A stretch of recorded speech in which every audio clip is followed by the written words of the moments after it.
Good morning students. So today we start remaining part of respiratory system, drug acting on respiratory system, pharmacology, mast cell stabilizers. Mast cell stabiliser drug क्या होती हैं? Mast cell एक cell होता है जिससे अपना body में histamine release होता है। हिस्टामिन रिस्पॉन्सिबल होता है एयरवे कंस्ट्रिक्शन के लिए, एयरवे ऑब्स्ट्रक्शन के लिए और एलर्जिक रिएक्शन प्रोड्यूस करने के लिए हिस्टामिन होता है रिलीज़।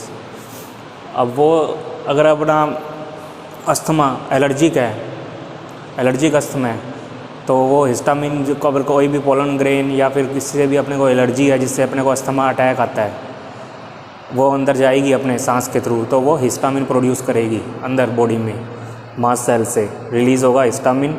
और उसको प्रिवेंट करने के लिए जो कौन सी ड्रग हम यूज़ करते हैं, सोडियम क्रोमोग्लाइकेट। ये क्या करती है drug? Prevent the release of histamine and other substance that कज एयरवे ऑब्स्ट्रक्शन। ये वो सब्सटेंस को रिलीज़ करने में इनहिबिट करती है और अदर सब्सटेंस जो रिलीज़ होते हैं मास्ट सेल से जो एयरवे ऑब्स्ट्रक्शन करते हैं। एयरवे ऑब्स्ट्रक्शन मतलब जो सांस लेने में दिक्कत प्रोड्यूस करते हैं, उनको इनहिबिट कर दी है, उनको रोकती है ये। और ये ड्रग का क्या नाम है? Sodium cromoglycate.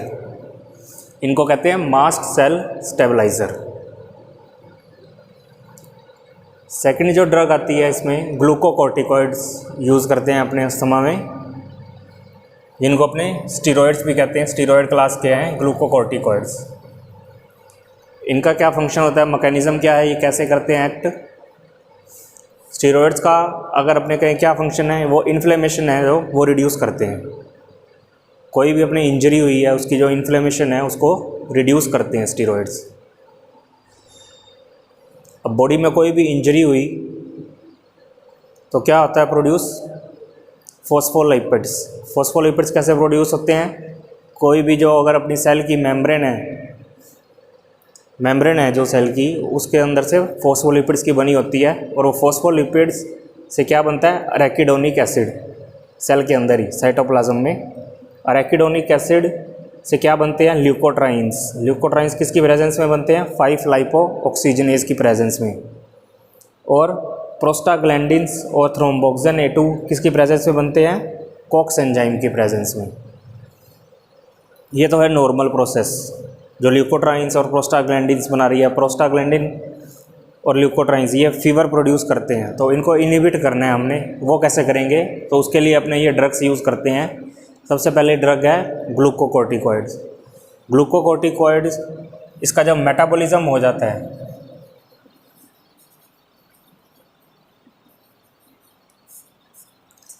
इसका मेटाबॉलिज्म होने के बाद क्या बनता है?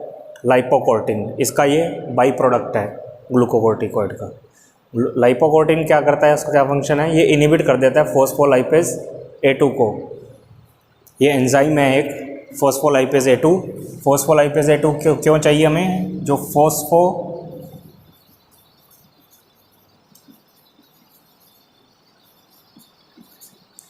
लिपिड्स को अरेकिडोनिक में कन्वर्ट करने वाला एंजाइम कौन सा है? Phospholipase A2। फॉस्फोलाइपेज A2 को कौन इनहिबिट कर देता है? लाइपोकोर्टिन। लाइपोकोर्टिन इसको इनहिबिट कर देगा तो ये स्टेप नहीं होगा। ये स्टेप नहीं होगा तो ये आगे वाले फर्दर स्टेप हैं जो ल्यूकोट्राइन्स और ये प्रोस्टाग्लैंडिन्स वगैरह ये नहीं बनेंगे। और इन्फ्लेमेशन और फीवर जो हो रहा है वो नहीं होगा। वो इन्हीं की वजह से होता है, इन्फ्लेमेशन और फीवर, प्रोस्टाग्लैंडिन और ल्यूकोट्राइन्स की वजह से। तो ग्लूकोकॉर्टिकॉइड कैसे फंक्शन करते हैं? लाइपोकोर्टिन बनाते हैं। लाइपोकोर्टिन क्या इनहिबिट कर देता है? Phospholipase A2। फॉस्फोलाइपेज A2 क्या करता है काम? फॉस्फोलिपिड्स जो मेम्ब्रेन बनी होती है हमारी सेल्स की, वो फॉस्फोलिपिड्स की बनी होती है। सेल मेम्ब्रेन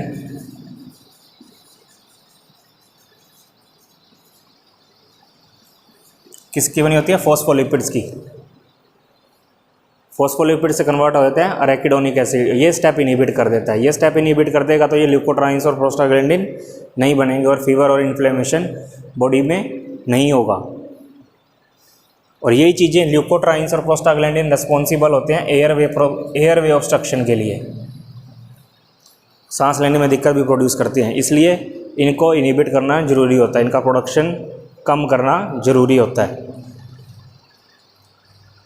नेक्स्ट अपने ड्रग आती है, इस स्टेप पे काम करेगी वो एराकिडोनिक एसिड से जो ल्यूकोट्राइन्स बन रहे हैं वो किसकी प्रेजेंस में बन रहे हैं, 5-लाइपो ऑक्सीजनेस। ये एक एंजाइम है जो एराकिडोनिक एसिड को ल्यूकोट्राइन्स में कन्वर्ट कर रहा है। इस पर कौन सी ड्रग एक्ट करेगी, जाइल्यूटन। जाइल्यूटन क्या करती है, इस एंजाइम को इनहिबिट कर देती है 5-लाइपो ऑक्सीजनेस को। ठीक है, ये इनहिबिट हो गया तो ये स्टेप नहीं होगा, ल्यूकोट्राइन्स नहीं बनेंगे पर प्रोस्टाग्लैंडिन बनेंगे। ठीक है, ये पूरी इनहिबिट नहीं होएगी प्रोसेस, सिर्फ ये वाला जो पार्ट है ये इनहिबिट हो जाएगा एराकिडोनिक एसिड से, इधर वाला पार्ट लाइपोऑक्सीजनेस वाला पार्ट ये इनहिबिट हो जाएगा, पर प्रोस्टाग्लैंडिन बनते रहेंगे। अगर अपने ग्लूकोकोर्टिकोइड दे देंगे तो ये दोनों स्टेप इनहिबिट हो जाएंगे, क्योंकि एराकिडोनिक एसिड ही नहीं बनेगा तो आगे वाले स्टेप तो होंगे ही नहीं। ठीक है, इसी पे और ड्रग एक एक्ट करती है, मोंटेलुकास्ट और ज़ेफिरलुकास्ट। ये ल्यूकोट्राइन्स बनने के बाद ये कहाँ एक्ट करते हैं, अपना एक्शन प्रोड्यूस करते हैं LT4 रिसेप्टर पे और LTD4 रिसेप्टर पे एक्ट करते हैं ये। उसके बाद ये इन्फ्लेमेशन वगैरह प्रोड्यूस करते हैं और एयरवे ऑब्स्ट्रक्शन प्रोड्यूस करते हैं। अब अपने ये ड्रग किस काम आएगी, मोंटेलुकास्ट ज़ेफिरलुकास्ट, ये LT4 रिसेप्टर पे एक्ट करेगी और इनको इनहिबिट कर देगी। इसकी जो बाइंडिंग है ल्यूकोट्राइन की, इसके साथ मोंटेलुकास्ट और ज़ेफिरलुकास्ट रोक देगी, इसको रिसेप्टर पे लगने नहीं देगी। इसको कहते हैं LT रिसेप्टर एंटागोनिस्ट। मोंटेलुकास्ट और ज़ेफिरलुकास्ट को इसलिए कहते हैं LT रिसेप्टर एंटागोनिस्ट।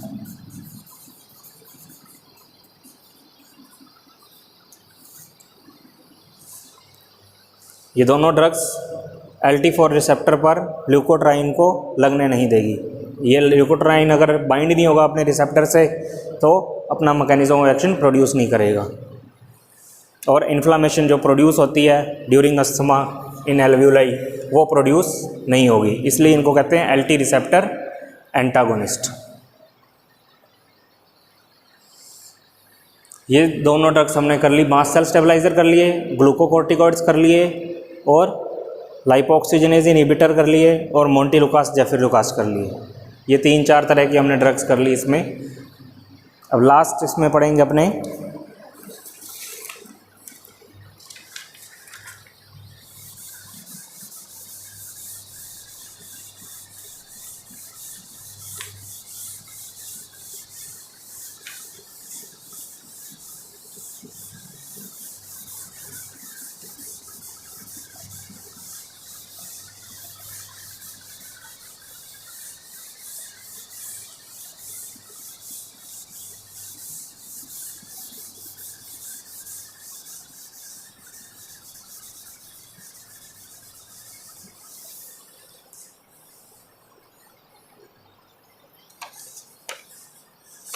मोनोक्लोनल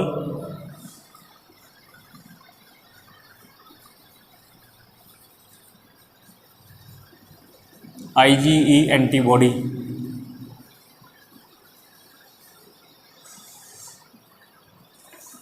कौन सी ड्रग है इसके अंदर, ओमालीजुमाब।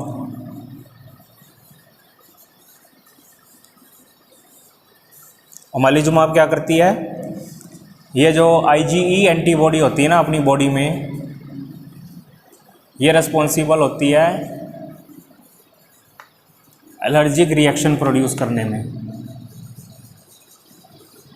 एलर्जिक रिएक्शन प्रोड्यूस करती है ये।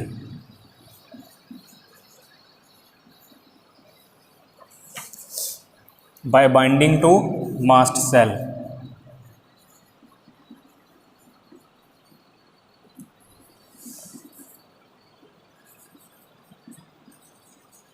मास्ट सेल क्या प्रोड्यूस करते हैं, हिस्टामिन।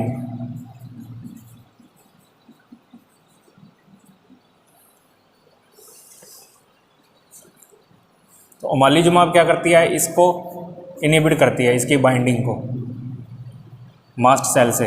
IgE एंटीबॉडीज़ है जो IgE एंटीबॉडीज़, इसकी बाइंडिंग है जो मास्ट सेल से, वो इनहिबिट कर देगी और फिर हिस्टामिन रिलीज नहीं होगा और एलर्जिक रिएक्शन प्रोड्यूस नहीं होगी।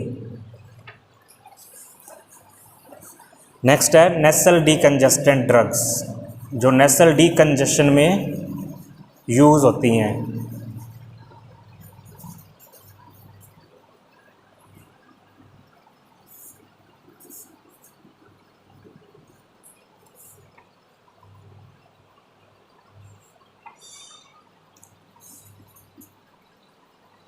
डीकंजेशन का मतलब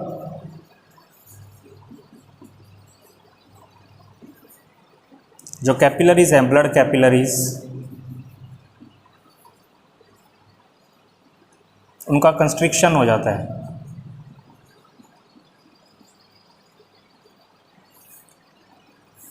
नेसल जो कैपिलरीज हैं उनका कंस्ट्रिक्शन हो जाता है, सिकुड़ जाती हैं वो, उसको कहते हैं डीकंजेशन। कंजेशन उसको कहते हैं, और ये डीकंजेस्टेंट अपनी ड्रग होती हैं वो डायलेशन प्रोड्यूस करती हैं। Decongestant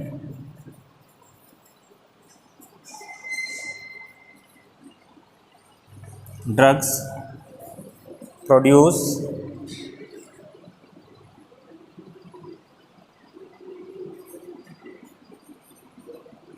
dilation of capillaries. और इसमें दो तरह की ड्रग्स होती हैं, एक तो सिस्टेमिक, एक होती हैं टॉपिकल। सिस्टेमिक में कौन कौन सी आती हैं? स्यूडोफेड्रिन,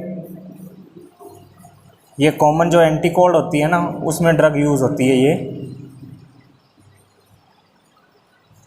एंटीकोल्ड जो ड्रग्स आती हैं उसमें होती हैं ये, और फिनाइलेफ्रिन।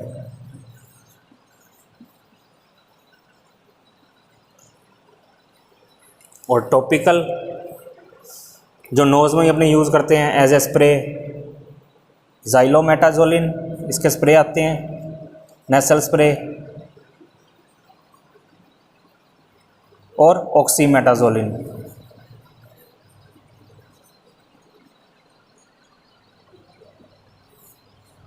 ये आते हैं। सिस्टेमिक में स्यूडोफेड्रिन और फिनाइलेफ्रिन, और टॉपिकल में ज़ाइलोमेटाजोलिन और ऑक्सीमेटाजोलिन।